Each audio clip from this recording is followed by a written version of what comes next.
Hello hi ನಮಸ್ಕಾರ. ಎಲ್ಲರೂ ಹೇಗಿದ್ದೀರಾ? ನಾನು ಇವತ್ತು ಅಲಸಂದೆಕಾಯ್ದು ಪಲ್ಯ ಮಾಡೋದನ್ನು ತೋರಿಸ್ತಾ ಇದ್ದೀನಿ. ಈ ಪಲ್ಯ ರೊಟ್ಟಿ, ಚಪಾತಿ, ದೋಸೆ, ಇಡ್ಲಿ ಮತ್ತು ಪೂರಿಗೆ ತುಂಬ ಚೆನ್ನಾಗಿರುತ್ತೆ.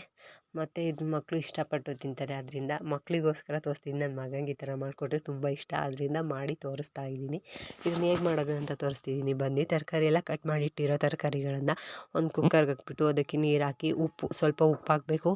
ಅದು ಸಪ್ಪೆ ಆಗಿಬಿಡುತ್ತೆ. ಅದನ್ನು ಉಪ್ಪು ಹಾಕಿ ಸ್ವಲ್ಪ ಖಾರ ಪುಡಿ ಹಾಕ್ಬಿಟ್ಟು ಅದನ್ನ ಮಿಕ್ಸ್ ಮಾಡಿಬಿಟ್ಟು ಮತ್ತು ಮಿಕ್ಸ್ ಮಾಡಿದ್ದಂಥ ಇದು ಕುಕ್ಕರ್ನ ವಿಷಲ್ ಬರೋದಕ್ಕೆ ಇಟ್ಬಿಡಬೇಕು. 2 ವಿಷಲ್ ಬಂದರೆ ಒಳಗಡೆ ಎಲ್ಲ ತುಂಬ ಚೆನ್ನಾಗಿ ಬೆಂದಿರುತ್ತೆ. ಅದರಿಂದ ನೆಕ್ಸ್ಟು ನಾವು ಖಾರ ರುಬ್ಕೊಳ್ಳೋದು ಹೇಗೆ, ಈರುಳ್ಳಿ, ಕಾಯಿ, ಶುಂಠಿ, ಸಾಂಬಾರು ಸೊಪ್ಪು ಮತ್ತು ಬೆಳ್ಳುಳ್ಳಿ ಇಷ್ಟನ್ನು ಹಾಕ್ಬಿಟ್ಟು ರುಬ್ಕೋಬೇಕು.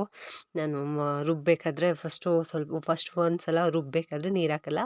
ನೆಕ್ಸ್ಟ್ 2ನೇ ಸಲ ನೀರು ಹಾಕ್ತೀನಿ. ಅದು ಎಲ್ಲ ದಪ್ಪ ದಪ್ಪಾಗಿದ್ದರೆ ಚೆನ್ನಾಗಿ ನುರಿಯುತ್ತೆ ಅಂತ. ಅದು ನೆಕ್ಸ್ಟ್ ನೋಡಿ ವಿಷಲ್ ಬಂದಿದೆ, ಬಿಸಿ ಇದೆ, ಇನ್ನು ಕಾವಿದೆ ಅದ್ರದ್ದು ಬಿಸಿದು. ಅದನ್ನು ತೆಗ್ದ್ಬಿಟ್ಟು ನಾನು ಅಕ್ಕಿ ಜಾಲರಿನಲ್ಲಿ ಸೋರಾಕಿಡ್ತಿದ್ದೀನಿ. ಅದ್ರಲ್ಲಿ ನೀರಿರಬಾರ್ದು ಅಂತ ಬಿಸಿ ಕಾವು ಹೊಡಿತಿದೆ ಮೊಬೈಲ್ಗೆಲ್ಲ. ನೆಕ್ಸ್ಟು ಒಂದು ಬಾಣಲಿ ಇಟ್ಬಿಟ್ಟು ಬಾಣಲಿ ಕಾದ ನಂತರ ಎಣ್ಣೆ ಹಾಕಬೇಕು. ಎಣ್ಣೆ ಕಾದ್ಮೇಲೆ ಅದಕ್ಕೆ ಸಾಸಿವೆ ಆದ ನಂತರ ಈರುಳ್ಳಿ ಹಾಕಿ ಈರುಳ್ಳಿ ಸ್ವಲ್ಪ ಫ್ರೈ ಮಾಡ್ಕೋಬೇಕು. ಯಾವಾಗಲೂ ಈರುಳ್ಳಿನ ಫ್ರೈ ಆದಾಗಲೇ ಟೇಸ್ಟ್ ಬರೋದು. ಅದರಿಂದ ಈರುಳ್ಳಿ ಫ್ರೈ ಆಗಬೇಕು, ಫ್ರೈ ಮಾಡ್ಕೋಬೇಕು. ಆಮೇಲೆ ಯಾವಾಗಲೂ ಇಂಪಾರ್ಟೆಂಟ್ ಅಂದರೆ ಇದು ಲೋ ಫ್ಲೇಮಲ್ಲಿ ಇಟ್ಕೊಂಡು ಮಾಡಬೇಕು ಯಾವಾಗ್ಲೂ. ನೆಕ್ಸ್ಟು ಸ್ವಲ್ಪ ಟೊಮೊಟೊ ಹಾಕಿದ್ದೀನಿ. ಆ ಎರಡನ್ನೂ ಮಿಕ್ಸ್ ಮಾಡಿದ ತಕ್ಷಣ ಅದು ಸ್ವಲ್ಪ ಬೆಂದಿದೆ ಅಂತ ನೋಡಿದ್ಮೇಲೆ ರುಬ್ಬಿರೋ ಅಂಥ ಮಸಾಲೆನ ತೆಗ್ದ್ಬಿಟ್ಟು ಇದಕ್ಕೆ ಹಾಕೋಬೇಕು. ಈ ಮಸಾಲೆ ಹಾಕಿದಾಗ ಇದಕ್ಕೆ ಯಾವುದೇ ಕಾರಣಕ್ಕೂ ಫಸ್ಟು ನೀರು ಹಾಕಬಾರ್ದು. ಚೆನ್ನಾಗಿ ಮಿಕ್ಸ್ ಮಾಡ್ಕೋಬೇಕು.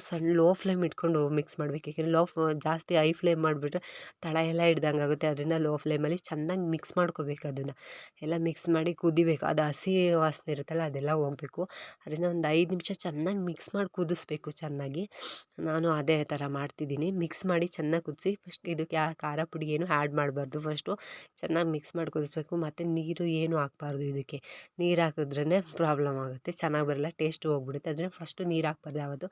ಆಮೇಲೆ ನೆಕ್ಸ್ಟ್ ಇದು ಕುದ್ದಿದೆ ನೋಡಿ, ಸ್ವಲ್ಪ ನೀರು ಬಿಟ್ಟಿದೆ. ಅದಾದಮೇಲೆ ಖಾರ ಪುಡಿ ಹಾಕಬೇಕು. ಖಾರ ಪುಡಿ ಹಾಕಿ ಮತ್ತೆ ಮಿಕ್ಸ್ ಮಾಡಬೇಕು. ಅದನ್ನು ಚೆನ್ನಾಗಿ ಮಿಕ್ಸ್ ಮಾಡಿದ್ರೆ ಅದ್ರದ್ದೆಲ್ಲ ಫುಲ್ಲು ಖಾರ ಮತ್ತು ಇದು ರುಬ್ಬಿರೋ ಮಸಾಲೆಗೆ ಖಾರ ಹಿಡಿಬೇಕು. ಅದರಿಂದ ಚೆನ್ನಾಗಿ ಮಿಕ್ಸ್ ಮಾಡಿ ಅದಕ್ಕೆ ಸ್ವಲ್ಪ ಉಪ್ಪು ಆ್ಯಡ್ ಮಾಡಬೇಕು. ಫಸ್ಟ್ ನಾವು ಉಪ್ಪು ಹಾಕ್ಕೊಂಡಿರೋದ್ರಿಂದ ಇದಕ್ಕೆ ಸ್ವಲ್ಪ ಹಾಕ್ಕೋಬೇಕು. ಟೇಸ್ಟ್ ನೋಡ್ಬಿಟ್ಟು ಹಾಕ್ಕೋಬೋದು. ನೆಕ್ಸ್ಟು ಹಳ್ಳುಪ್ಪು ಹಾಕ್ಬೇಕು ಯಾವಾಗಲೂ ಇವಕ್ಕೆಲ್ಲ, ಆಗ ಟೇಸ್ಟ್ ಚೆನ್ನಾಗಿ ಬರುತ್ತೆ. ಮಿಕ್ಸ್ ಮಾಡಿದ್ಮೇಲೆ ನೋಡಿ ನಾನು ಫುಲ್ಲು ಜಾರ್ಗೆ ಹಾಕಿ ಸೋರಕ್ಕಿಟ್ಟಿರೋಂಥ ತರಕಾರಿನ ಮಿಕ್ಸ್ ಮಾಡ್ತಿದ್ದೀನಿ.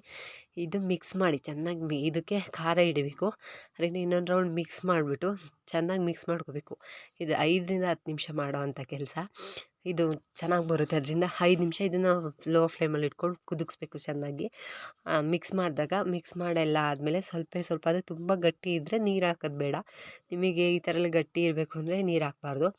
ಬಟ್ ನಮ್ಗೆ ಸ್ವಲ್ಪ ತೆಳು ಇರಬೇಕು, ಸಾಂಬಾರು ಥರ ಬೇಕು ಅಂತ ಅಂದರೆ ರುಬ್ಬಿರೋಂಥ ಮಸಾಲೆದು ಜಾರ್ ಇರುತ್ತಲ್ಲ ಅದ್ರಲ್ಲಿ ಸ್ವಲ್ಪ ಮಿಕ್ಸ್ ಮಾಡ್ಕೊಬಿಟ್ಟು ಅದಕ್ಕೆ ನೀರಾಕಿ ಮಿಕ್ಸ್ ಮಾಡಿ ಇದಕ್ಕೆ ಹಾಕ್ಬಿಟ್ರೆ ಅದು ಟೇಸ್ಟು ಚೆನ್ನಾಗಿರುತ್ತೆ. ಇದನ್ನು ಮತ್ತೆ ಇನ್ನೊಂದು ರೌಂಡ್ ಮಿಕ್ಸ್ ಮಾಡಿಬಿಡ್ಬೇಕು. ಆಮೇಲೆ ಇದೆಲ್ಲ ಆದಮೇಲೆ 2 ನಿಮಿಷ ಚೆನ್ನಾಗಿ ಕುದಿಸ್ಬೇಕು. ಈಗ ಸ್ವಲ್ಪ ಉರಿ ಜಾಸ್ತಿ ಮಾಡಿಬಿಟ್ಟು ಕುದಿಸಿ, ತುಂಬ ಲೋ ಫ್ಲೇಮ್ ಬೇಡ, ಸ್ವಲ್ಪ ಉರಿ ಜಾಸ್ತಿ ಮಾಡಿಬಿಟ್ಟು ಚೆನ್ನಾಗಿ ಕುದಿಸ್ಬಿಟ್ಟು ಮಿಕ್ಸ್ ಮಾಡಿ. ಈಗ ಚೆನ್ನಾಗಿ ಮಿಕ್ಸ್ ಮಾಡಿಬಿಟ್ಟು ನಾನು ಒಂದು ಕೈಲಿ ಮೊಬೈಲ್ ಇಟ್ಕೊಂಡಿದ್ದೀನಿ, ಒಂದು ಕೈಲಿ ಮಿಕ್ಸ್ ಮಾಡ್ತಿದ್ದೀನಿ. ಅದರಿಂದ ವೀಡಿಯೋ ಸ್ವಲ್ಪ ಟರ್ನ್ ಸೈಡಿಗೆ ಬರ್ತಿದೆ, ಬೇಜಾರು ಮಾಡ್ಕೊಬೇಡಿ ಯಾರೂ. ಚೆನ್ನಾಗಿ ಮಿಕ್ಸ್ ಮಾಡಿದ್ಮೇಲೆ ಟೇಸ್ಟ್ ರೆಡಿಯಾಗಿದೆ. ಇದಕ್ಕೇನು ಎಕ್ಸ್ಟ್ರಾ ಮಸಾಲೆ ಏನೂ ಆ್ಯಡ್ ಮಾಡಬಾರ್ದು. ತುಂಬ ಚೆನ್ನಾಗಿರುತ್ತೆ. ನೋಡಿ ರೆಡಿ ಆಯಿತು. ನೀವು ಮನೇಲಿ ಟ್ರೈ ಮಾಡಿ ನೋಡಿ ಹೇಗೆ ಬಂದಿದೆ ಅಂತ ಕಮೆಂಟ್ ಮಾಡಿ. ಮತ್ತು ಈ ಚಾನಲ್ನ ಸಬ್ಸ್ಕ್ರೈಬ್ ಮಾಡಿ, ಲೈಕ್ ಮಾಡಿ, ಶೇರ್ ಮಾಡಿ. ಧನ್ಯವಾದಗಳು.